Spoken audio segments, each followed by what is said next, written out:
Hey YouTubers, it's Charlie. So there's a whole bunch of people talking about Rey in the new films, that she might be led to the dark side of the Force. There's some evidence for that, so I'm going to explain what's going on. You may have also heard that Lucasfilm came out and said that there are no plans for a digital Leia in Star Wars Episode 9. So that's huge news. I wanted to mention that too. But there is a new round of the Star Wars giveaway. It's 2 IMAX gift certificates. All you have to do to enter is be a subscriber and leave a comment on this video. Be sure to click that bell to enable alerts so that you don't miss anything. So number 7, the Force isn't something you read about in a textbook. The Jedi Temple was destroyed along with the library. There are probably a few textbooks that talk about the Jedi and the Force around. The Church of the Force still exists, so people probably stole things and hid them. But usually the Force is something that Force-sensitive people just come to on their own, unless they're trained by a master. And now that there is no Jedi Order, there was an awakening, like the Force sort of awakened in Rey. A lot of people have theories about it awakening in other characters, until Luke starts teaching Rey and telling her the way of things. She's really just left to her own devices to make her own choices. So everyone's born with infinite potential for good and evil. That's why the Jedi would select new candidates for the Academy when they were very, very young, before they'd have time to form their own opinions about the world, so that the Jedi could mold them like lumps of clay, teach them the way of things, so that they didn't get confused by things that would lead them to the dark side of the Force. So number 6, Jedi dogma had a very specific way of defining what was good, what was evil, very rigid rules about what your behavior should be. They had the rule that you weren't allowed to get married, weren't allowed to have children, because that would lead to emotions that might lead you to the dark side of the Force. Fear is the path of the dark side. Fear leads to anger. Anger leads to hate. Hate leads to suffering, the dark side of the Force. That's how things played out with Anakin Skywalker. Fear led him to make the choices that he made, and that's why Yoda was reluctant to continue Luke Skywalker's training, because he was too old. He had all these opinions, he had friends that he was afraid to lose. So the big test during Empire was, whether or not he would let that fear control him and lead him to the dark side of the Force. But he was definitely touched by the dark side of the Force in that movie. So number 5, Luke Skywalker, tempted by the dark side of the Force multiple times. The cave scene is the best example of that. It's a place that's very strong in the dark side of the Force. It shows him this very meta vision of what might happen, and it also reveals some of the truth about himself before Darth Vader had actually revealed that he was his father. He didn't know that Darth Vader was his father when he went into that cave, but basically what the Force vision showed him is that would he go down the dark side of the path and make the wrong choice, this is the fate that awaited him. He would take his father's place at the Emperor's side, but it also showed him that he could literally become Darth Vader because Darth Vader was his father. He was literally wearing the Darth Vader costume. It's a great example of how they can reveal a whole lot of information about characters in their future without literally telling it to you on screen. So just think about that when you're rewatching Rey's Force vision. She hears all these voices, sees a lot of things that the lightsaber saw, but it also reveals truths about what might happen in the future.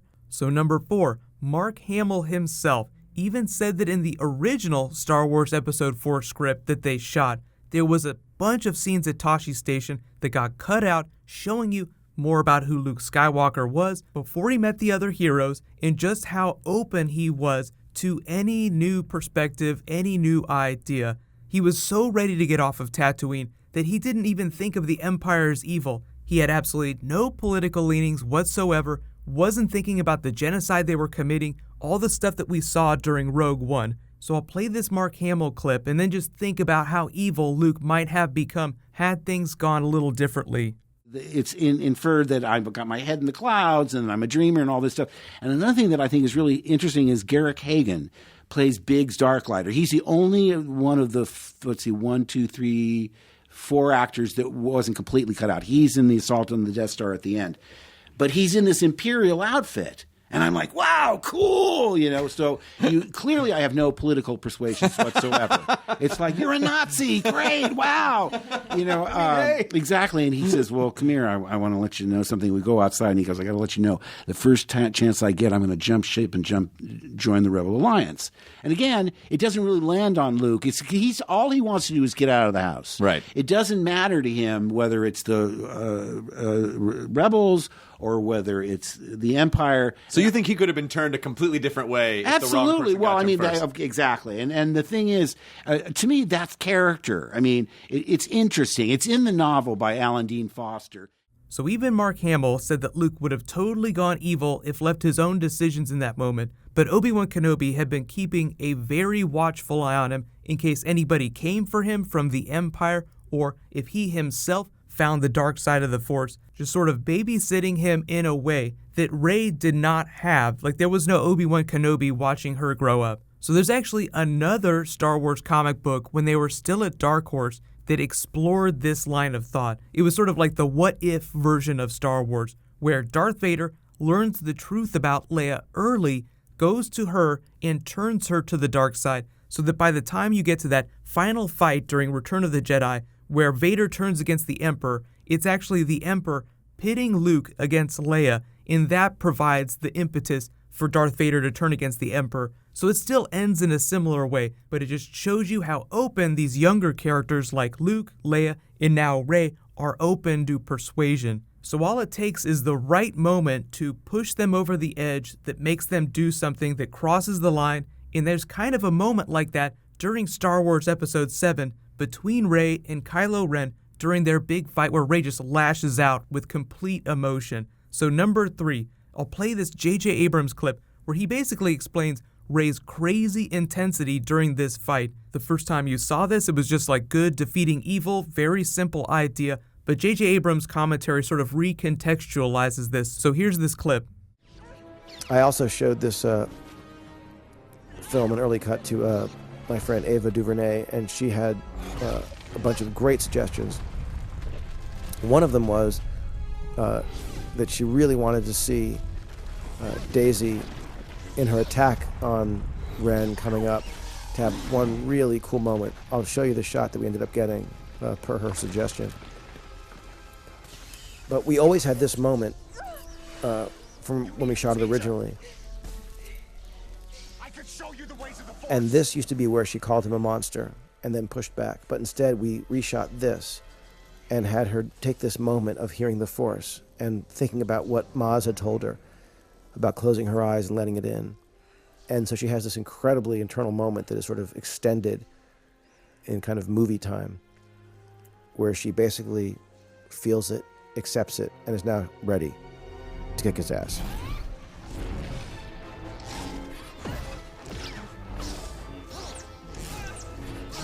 So here's the shot that we got from the reshoots.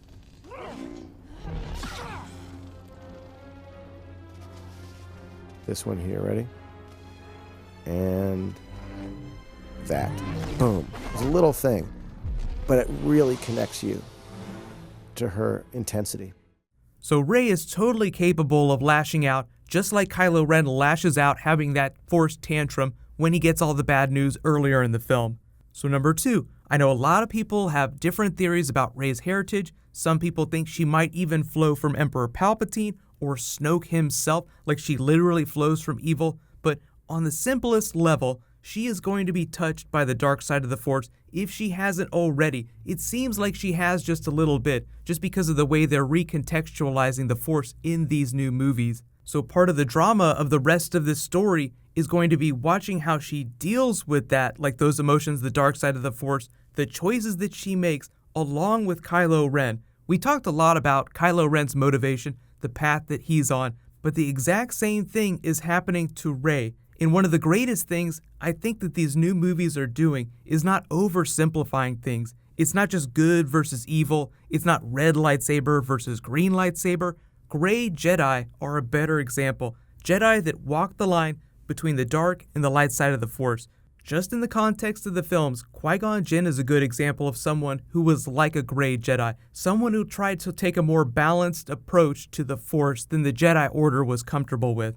So, number 1, Luke himself went to Octu, this planet that he's on at the end, looking for the original Jedi Temple. They haven't fully explained what's going on in that backstory. They imply a lot of things, but it sounds like the Jedi had started to misinterpret the true spirit of the Force a long time ago, so the Jedi that Anakin rebelled against were wrong, but so was Anakin and the Emperor, and there's a deeper truth about the Force that both Luke Skywalker and Snoke in these new films are trying to reveal in their own way. Obviously, Snoke is a little bit more of an antagonist, so he's trying to create this super Jedi from a fallen light side Jedi. Even though the movies typically have optimistic endings, that doesn't mean that everyone always does the right thing, makes the right choice, doesn't go down the dark side for at least a little while. So Rogue One was a really great example of that, about how the good guys do very terrible things to further their cause. So that's going to be Rey and Kylo Ren in the new films. So let me know in the comments, how do you think that Rey is going to be tempted by the dark side of the Force in Episode 8? Congratulations to this week's Star Wars giveaway winner, Caden. You win 2 IMAX gift certificates. Just private message me on the back end of my channel so I can get your contact details. There was a new round that started in this video. I'll just announce the winner when I post my next Star Wars video. So if you want to leave a request for a Star Wars video, just put it in the comments. I'll be posting some more Deadpool 2 X-Force later tonight. Then we got some Game of Thrones, some more comic book stuff happening this weekend. It's going to be awesome. While you guys wait for that to post, you can click here for the Episode 8 Kylo Ren teaser, and you can click here for the Justice League Green Lantern Corps teaser. Thank you so much for watching, everybody. Let's high five. I'll see you guys tonight.